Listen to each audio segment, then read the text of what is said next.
Hola, ¿cómo están? Hoy vamos a terminar con nuestro estudio del libro de Éxodo, esta saga que comenzamos hace algunos meses. Y no vamos a cerrar con broche de oro, pero sí con un becerro de oro. Tal vez conocen este pasaje del becerro de oro, bastante famoso. ¿Ok? Y vamos a ver las lecciones que puede tener para nosotros. Parte del contexto del pasaje es que recordemos que los israelitas pues están en el desierto, moviéndose en campamento, dirigiéndose a la tierra de Canaán, la tierra prometida. Y en el Sinaí, en la península del Sinaí, donde está el monte Sinaí, ahí acampan y Dios le dice a Moisés, sube a la montaña, sube tú solo hasta la cima de la montaña, porque vamos a tener ahí una interacción, te voy a enseñar algunas cosas, ¿no? No le dice cuánto va a tardar y Moisés da la instrucción, pasa la instrucción al pueblo, entonces él sube con Josué, quien iba a ser el siguiente líder del pueblo de Israel, y ya después se va Moisés solo hasta la cima de la montaña. Y ahí empieza una sesión intensa con Dios en materia de revelación, probablemente de visiones, de enseñanzas y de transmisión de indicaciones de Dios hacia Moisés, el líder del pueblo, para que después pasasen a Israel. Parte de lo que vemos ahí es que le entrega parte de la ley ceremonial y la ley moral, por supuesto, condensada en las tablas de los 10 mandamientos, ¿no? Que se las entrega Dios a Moisés en el monte Sinaí. Pero bueno, ¿qué sucede? Él se va y resulta que pasan 2, 3, 4, 5 días, 10 días, 20 días, 30 días y Moisés no baja, ¿no? De hecho, estuvo 40 días en la montaña, 40 días y 40 noches.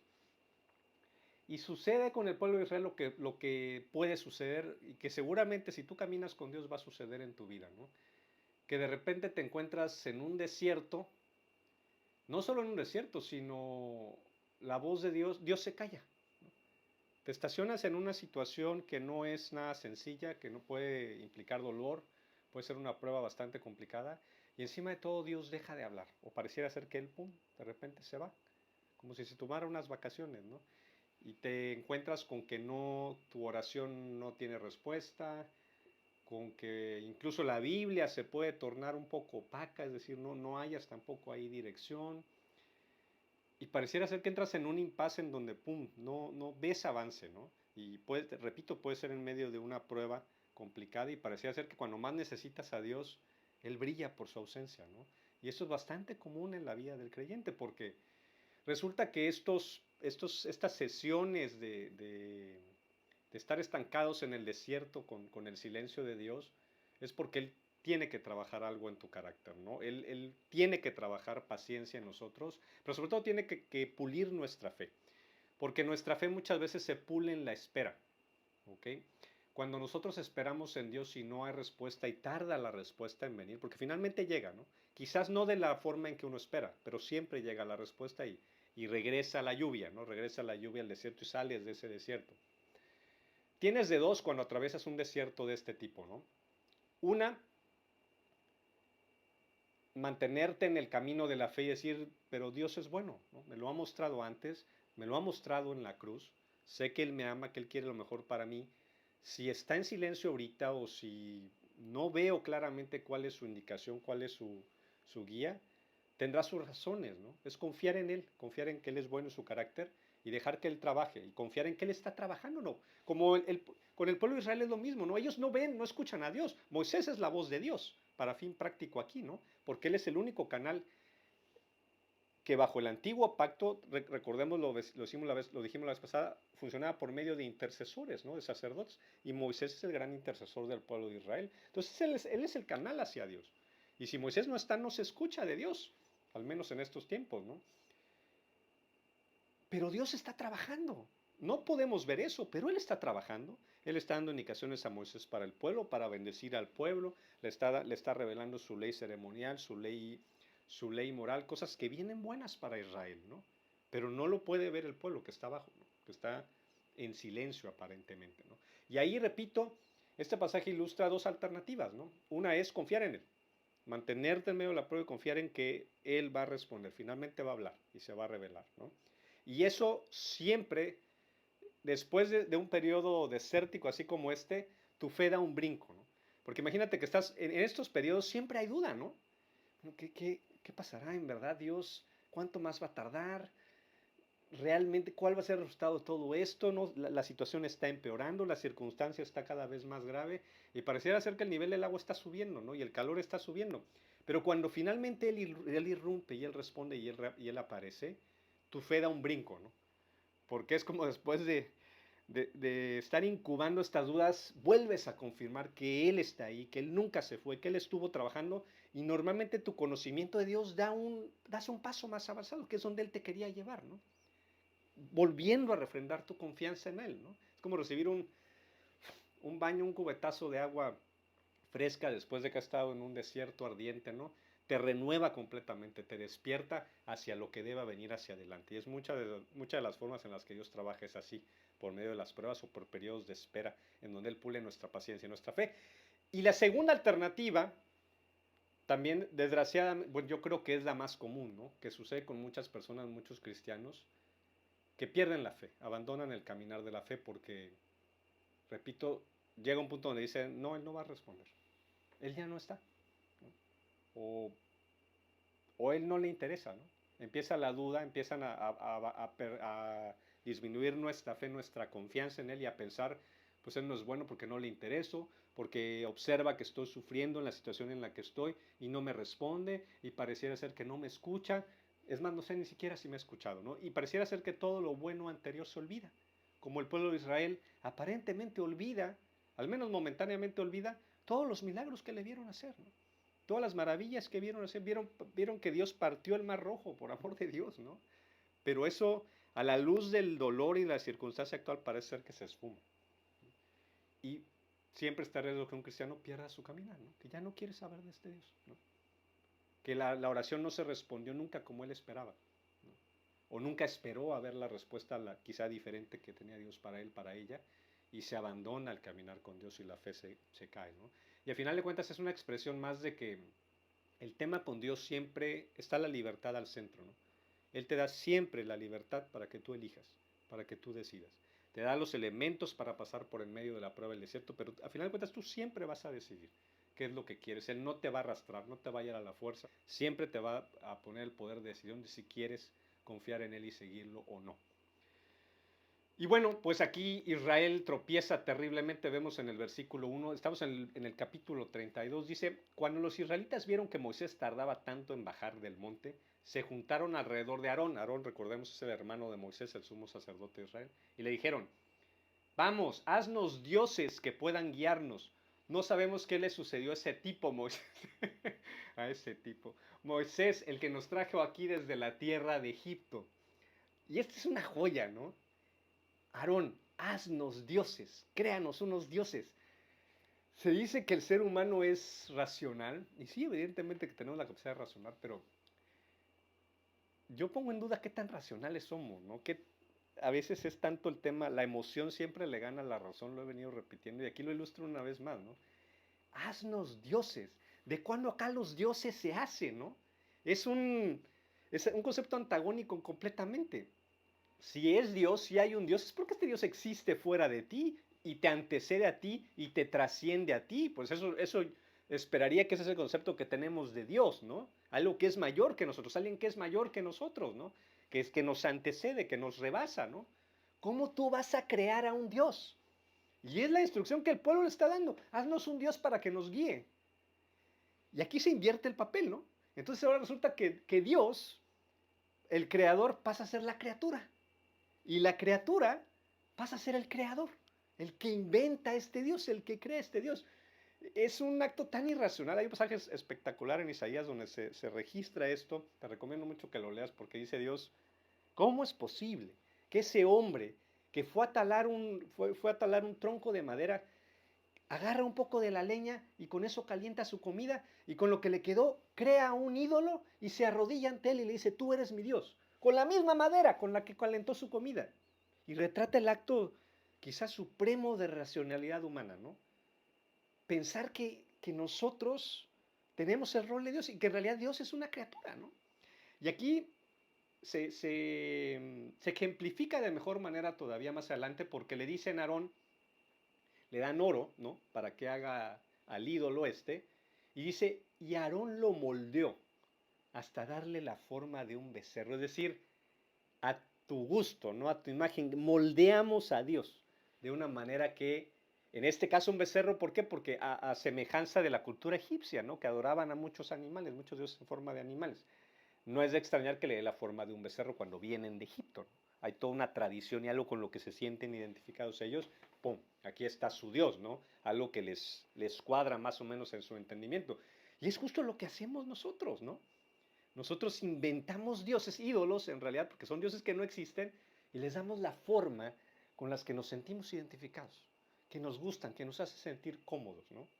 Ídolos que en realidad no existen más que en nuestra imaginación, pero vertimos un poco de nosotros en ellos y no es más que un acto supremo de egoísmo y de egocentrismo, ¿no? Yo creo un Dios que no, sé que no es un Dios, sé que no es un Dios, pero es un reflejo mío de lo que quiero, de lo que me gusta, el tipo de Dios que deseo, ¿no? No ese Dios trascendente que juzga, que se molesta, que enoja, que dicta leyes morales, ¿no? Que definen cómo debo vivir y que me va a hacer responsable sujeto a ellas, ¿no? No quiero saber nada de este Dios. Vamos a crear dioses a molde, ¿no? Dioses a comodidad. Ahora sí que dioses a la carta, ¿no? Es una joya el pasaje. Y fíjate qué interesante, ¿no? Que toma, repito, elementos de la cultura que traen, y es lo que hacemos hoy en día cuando creamos, inventamos nuestros ídolos o nuestros dioses, ¿no?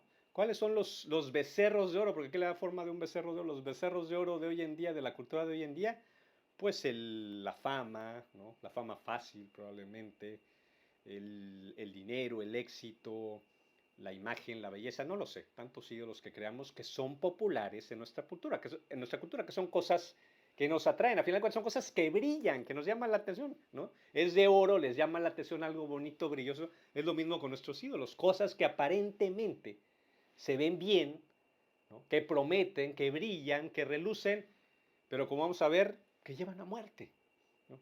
Porque no existe no es más que nuestra imaginación, ¿no? Son falsos dioses creados. Cuando los israelitas vieron el becerro de oro, exclamaron, oh Israel, estos son los dioses que te sacaron de la tierra de Egipto. Aquí algunas traducciones lo ponen como Dios o dioses en plural, porque la palabra Elohim puede estar en singular o en plural, entonces no está tan claro el término, ¿no? Fíjate el versículo 5 dice, al ver Aarón el entusiasmo del pueblo que les encantó el becerro, ¿no? Se emociona Aarón, pues tú yo lo hice, ¿no? Te sientes bien. Estás creando un ídolo, pero les gustó, ¿no? Edificó un altar frente al becerro y luego anunció, mañana, mañana celebraremos un festival al Señor, a Yahweh, usa el término Yahweh, el nombre personal de Dios. Y aquí está raro porque realmente no sabemos bien qué está pasando por la mente de Aarón, ¿no? No sabemos si realmente él está creyendo que este becerro, que de alguna manera está conectado con este Dios, ¿no? Porque le llama Yahweh, o es una manera de compromiso, decir, ah, bueno, les gusta, ¿no? Pues vamos por ahí. Tal vez algo se rescate al menos, ¿no? Para que no nos extraviemos completamente. O simplemente se deja llevar por, repito, por el ego y le gusta que le aplauden y bueno, todavía profundiza más en el pecado metiendo la pata hasta el fondo del acelerador, ¿no? No sabemos exactamente qué estaba pasando por su mente, pero no, y es una advertencia para el ministro cristiano, ¿no? Para un pastor, para un maestro. Qué fácil es caer, aún siendo sumo sacerdote de Israel, ¿no? Y repito, qué fácil es caer cuando en la tentación de querer agradar a la gente, ¿no? Qué fácil es, ¿no? Lo que funciona, que te aplauden, que te dicen, oye, qué padrísima estuvo la enseñanza, ¿no? Y tal vez esa enseñanza tú algo le diste un giro ahí que no debías darle, ¿no? Le quitaste, como dice le quitaste una coma, una jota, un punto, y te das cuenta que eso les gusta y a la siguiente le vuelves a dar un giro, le vuelves a dar un giro, y cuando vienes a ver ya no estás predicando la palabra de Dios ni estás enseñando la palabra. Trabajando en marketing o en mercadotecnia. Le estás dando algo a tu público, a tu consumidor, algo que le gusta, ¿no? Aunque le pueda hacer daño. Entonces esto es una advertencia severa, ¿no? Porque nadie está exento. Si el sumo sacerdote se extravió tan rápidamente, yo creo que a cualquiera nos puede pasar, ¿no? Y aquí tenemos que estar siempre en oración y en contacto continuo con Dios para que no nos permita extraviarnos en el ministerio, porque el ministerio se puede ver un ídolo, ¿no? Esto, repito, va para los ministros cristianos, ¿no? Se puede volver un ídolo el hecho de que te enamoras más del ministerio, ¿no? Que preocuparte por enseñar lo correcto, ¿no? Por ejemplo, podría pasarme que yo esté más preocupado porque den likes, porque den comentarios, porque hagan esto y el otro, a que se enseñe correctamente la palabra, que tal vez no sea tan popular, ¿no? Y es una responsabilidad fuerte que cae sobre el maestro, sobre el predicador, en este sentido. Bien,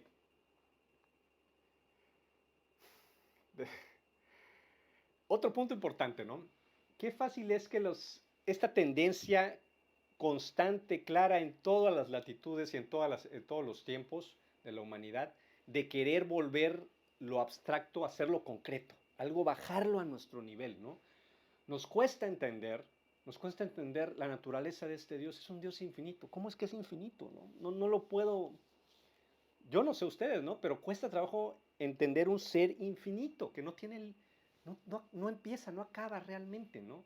¿Cómo puedes comprender un ser que es omnisciente, que existe fuera del tiempo? Es decir, doctrinas que sabemos que son reales, porque viene la Biblia tiene evidencia de ser verdad, pero que no cuadran con nuestra experiencia y con nuestra experiencia tan limitada, concreta como seres de carne y hueso, ¿no?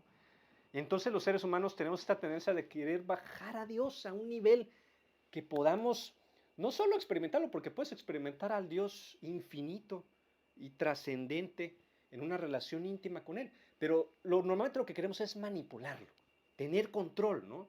No me gusta este Dios que está en todos lados, ¿por qué no mejor lo ponemos ahí en un edificio, en una iglesia, que yo sepa que ahí está Él, y yo mejor cuando quiera yo lo voy a ver, ¿no? Que no me siga a mi casa.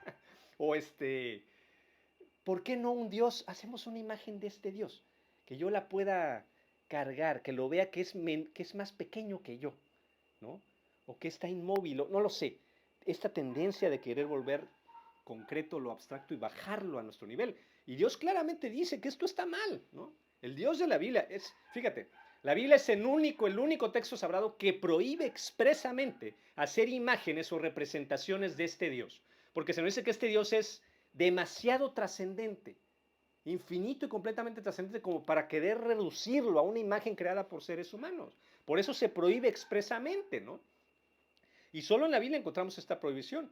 Pero sin embargo pasa en otras religiones, por ejemplo, para mí es muy claro el caso del budismo o del hinduismo, donde conceptos muy abstractos, ¿no? Conceptos muy abstractos como el de Brahma, esta idea de que Dios es todo, ¿no?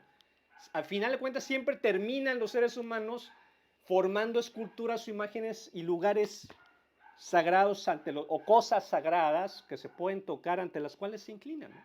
Porque nos cuesta trabajo entenderlo o aceptar lo que es abstracto y que nos excede, ¿no? Y por esta tendencia a querer controlar todo. Bien. Dice, a la mañana siguiente el pueblo se levantó para sacrificar ofrendas quemadas y ofrendas de paz. Después todos celebraron con abundante comida y bebida y se entregaron a diversiones paganas. Nuevamente aquí hay una mezcla, ¿no? Sí, ofrendas quemadas y ofrendas de paz, como estaba estipulado en la ley ceremonial, pero ya lo mezclan con otra cosa, ¿no? Lo cual es muy común también, ¿no? Que el cristiano o el que se llama cristiano también haga ahí una revoltura de, sí, meto a Jesús, pero también le meto esto, y al final de cuentas moldeas algo a tu comodidad y a tu deseo, ¿no? Diversiones paganas, no está claro qué es, algunos interpretan que se refiere a que terminaron en una orgía, ¿no? Y seguramente pues sí hubo todo, se entregaron a temas sexuales ahí porque hay mucho alcohol, ¿no? Pero no sabemos exactamente hasta qué grado, ¿no? Pero seguramente sí ya era bastante grave la situación. Y el Señor le dice a Moisés, baja ya de la montaña, interesante el pronombre aquí, tu pueblo, el que sacaste de la tierra de Egipto, se ha corrompido. Que pronto se apartaron de la forma en que les ordené que vivieran. Fundieron oro y se hicieron un becerro y se inclinaron ante él y le ofrecieron sacrificios. Andan diciendo, estos son tus dioses, Israel, que te sacaron de la tierra de Egipto. Pues vemos el enojo de Dios y después el Señor dice, he visto lo terco y rebelde que es este pueblo, ahora quítate de en medio para que mi ira feroz pueda encenderse contra ellos y destruirlos. Después Moisés, haré de ti una gran nación. Bueno, pues este es el Dios verdadero, ¿no? El Dios verdadero va a juzgar. El Dios verdadero, a final de cuentas, es un juez que está sujeto a su propia ley, que es su propio carácter. Él mismo se sujeta a sí mismo y tiene que juzgar. No juzgar y no condenar y no castigar los quebrantos a su ley sería ser un juez corrupto, no aplicar adecuadamente la ley. Y no, él no es un juez corrupto, él va a juzgar, ¿no? Pero siempre, siempre presenta un salvoconducto para arreglar la situación, ¿no? Porque no, él lo que no quiere es juzgar. El salvoconducto sabemos que es Jesucristo, ¿no? Siempre, si hay arrepentimiento a nuestra parte, gracias a lo que Jesús hizo en la cruz, Él puede perdonar al que se quiera arrepentir, ¿no? Podrá decir, bueno, ¿cómo es que perdona a esta gente si Jesús no había llegado? Bueno, a nosotros Dios nos perdona si nos arrepentimos de corazón, si reconocemos nuestras faltas y lo tomamos como, y nos inclinamos a su misericordia para que nos perdone, viendo hacia lo que Jesús hizo hacia atrás por nosotros, ¿no? Con ellos es lo mismo, pero ellos veían hacia adelante, lo que Dios iba a hacer por medio de su Mesías. Entonces, aquí Dios dice, sí voy a juzgar, voy a aplicar la ley correctamente y voy a juzgar, y la paga del pecado es la muerte. Eso está más que claro en la Biblia. Pero vemos algo bien extraño aquí en el versículo 11, dice, pero Moisés trató de apaciguar al Señor Dios. Y le dice, Señor, ¿por qué? No, imagínate lo que van a decir todas las naciones cuando se enteren que destruiste a tu propio pueblo, ¿no? Vas a manchar tu nombre, tu honor. Van a decir que para qué los sacaste de Egipto para llevar a matarlos a un desierto. No te hagas eso, Señor. Y empieza a interceder por el pueblo, ¿no? Y un versículo extrañísimo dice el 14, entonces el Señor cambió de parecer en cuanto al terrible desastre con que había amenazado a destruir a su pueblo y dice, ok, no les voy a dar la oportunidad de que se arrepientan, los voy a perdonar. Y esto es inconsistente porque la Escritura dice que Dios no cambia de opinión. Él no es hombre para que, no es hijo de hombre ni hombre para que mienta o para que se arrepienta, ¿no? Y aquí dice que cambió de parecer, que se arrepintió por la negociación, por la intercesión de Moisés, a final de cuentas. La realidad es que no podemos, no le vamos a hacer manita, ¿cómo se dice? Manita de puerco a Dios, no le podemos obligar, no podemos convencerlo, no podemos negociar con él, ¿no? Lo que está sucediendo aquí es un drama, ¿no? Nuevamente, volvemos a este concepto que estuvimos platicando, ¿no? Es como una obra de teatro, ¿no? Aquí Dios está haciendo un rol, ¿no? Con Moisés está haciendo un pequeño ensayo, una pequeña representación casi casi teatral de algo que él iba a hacer después con su Hijo Jesucristo, ¿no? Que es alguien intercede por el pueblo para que Dios no juzgue, que es justamente lo que hace Jesucristo. Y Moisés a lo largo de Éxodo vemos que es un prototipo de Mesías, ¿no? Un prototipo de lo que iba a ser el Mesías, de lo que iba a ser Jesús. Moisés libera al pueblo de Israel de la esclavitud, así como Jesucristo nos libera de la esclavitud del pecado, ¿no? Y del reino de las tinieblas, ¿no? Aquí Moisés intercede por Dios para que Dios no juzgue al pueblo. Es lo mismo que hace Jesús y hasta la fecha lo sigue haciendo, ¿no? Intercediendo por nosotros para que Dios no nos juzgue. Entonces, no es más que una representación de algo que Dios quiere dejar por escrito que iba a ser más adelante, pero con toda la humanidad, no solo con el pueblo de Israel. Después baja Moisés, llega al campamento, Moisés ve el becerro de oro, rompe las... Moisés tenía un problema con la ira, ¿eh? Y de hecho Dios lo reprende fuertemente por esto en un pasaje. Tira las tablas del pacto, las tablas de los 10 mandamientos al suelo, las estrella y las rompe. Luego agarra el becerro y lo quema, lo muele, agarra el oro y lo echa al agua y obliga a los israelitas, dice aquí, a que bebieran el agua. No sé qué pretendía con eso, pero bueno, se deja llevar por el enojo y por la furia, ¿no? Y pues es bastante grave a final de cuentas porque uno diría, ¿cómo es posible que unos días antes el pueblo de Israel acababa de comprometerse con Dios, ¿no? En una sesión casi casi solemne donde ellos decían, sí Señor, nos comprometemos a seguir tu ley, a ser tu pueblo, a obedecerte. Y ahorita se entregan al libertinaje y a la idolatría extrema, ¿no? Increíble. Pero pues casi somos los seres humanos a final de cuentas. Esto es como si un hombre encontrara a su esposa con otro hombre en su luna de miel. O sea, para que entendamos lo grave del asunto, ¿no? Y lo grave para Dios, el insulto que representa para Dios, ¿no? La Biblia dice, cuando amamos el mundo, cuando amamos a los ídolos, el mundo, el sistema alejado de Dios, es como cometer adulterio espiritual prácticamente, ¿no? Es lo que hacemos con Dios. Pero bueno, Luego llega Moisés y le increpa a Aarón, ¿no? ¿Cómo es posible que hayas hecho esto y que hayas participado y llevado al pueblo a cometer este tipo de pecado tan grande? Y dice Aarón, no, Señor, perdóname. Tú sabes lo mala que es esa gente. Ellos me dijeron, haznos dioses. Y entonces yo les dije que me dieran oro. Y cuando me dieron el oro lo eché al fuego y salió el becerro, ¿no? Mágicamente, una de las excusas más baratas o terribles de la que haya registro y que nos queda por escrito, ¿no? Ahora resulta que salió el becerro solito del fuego, ¿no? Muy humano también querer trasladar la culpa y la responsabilidad a alguien más, ¿no? Bueno, ¿qué sucede? La instrucción es, trae a todo el pueblo, ¿no? Estamos hablando en las estimaciones pequeñas entre 70,000 gentes o hasta 3 millones de gentes, no sabemos realmente cuánta gente era el pueblo de Israel, y les dice, ¿quiénes se arrepienten de esto? ¿Quiénes van a cambiar de mente y de parecer? ¿Quiénes reconocen su pecado aquí y están dispuestos a seguir a Dios? ¿No? Y la mayoría se arrepiente, ¿no? 3,000 personas no se arrepintieron y fueron ejecutadas. Y podrás decir, ¿por qué la gravedad? Bueno, se les dio la oportunidad. Dios dijo claramente que esto era algo digno de muerte, ¿no? Es una traición al Rey Supremo del universo. Y no quisieron. Y la gran lección aquí es, en realidad los cristianos caemos continuamente en idolatría, no solo la gente que no conoce a Dios vive en idolatría, pero el que conoce a Dios, el que ha recibido a Jesús, también caemos en idolatría, ¿no? Y lo que Dios espera es que nos arrepintamos de esto, que volteemos nuestra mente y que realmente lo sigamos, ¿no? Y hay perdón para nosotros gracias a que Jesucristo intercede por nosotros y pide que nos perdone, ¿no? Como lo hace Moisés aquí por Israel. Pero cuando uno no quiere, cuando estás irónicamente, aparentemente a gusto con tus ídolos, porque los ídolos, yo desafío a cualquiera, ¿no?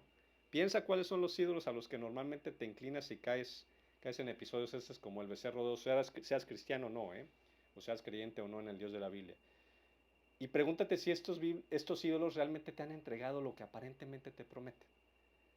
Si realmente era oro, ¿no? Lo que brillaba, ¿no? Porque estos ídolos no existen, ¿no? ¿No? Son falsos dioses que no entregan lo que prometen, ¿no?